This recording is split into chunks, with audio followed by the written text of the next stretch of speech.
a lot more history in this chapter than there usually is, so just bear with me.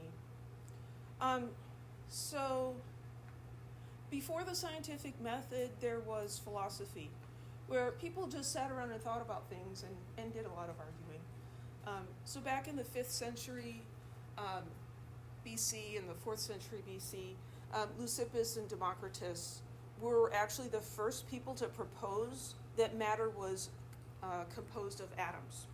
And in fact, they used the word atomos, small indestructible particles. So Democritus said, nothing exists except atoms and empty space. Everything else is opinion. They suggested that there were a lot of different kinds of atoms.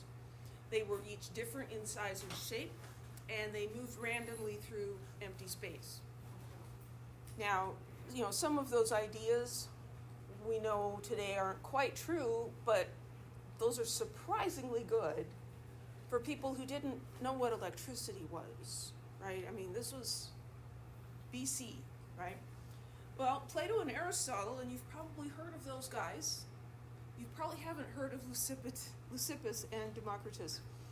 Plato and Aristotle didn't believe that. They didn't think there were any smallest parts. They thought that different substances were composed of 4 basic elements: fire, air, earth, and water.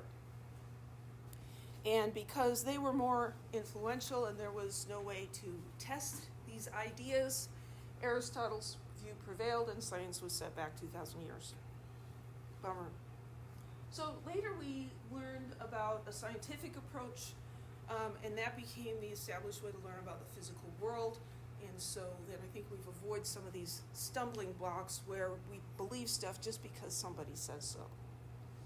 So John Dalton offered convincing evidence that those early ideas about the atom were true, but the debate continued until 1905 when Perrin had those experimental measurements that verified Einstein's theory of Brownian motion.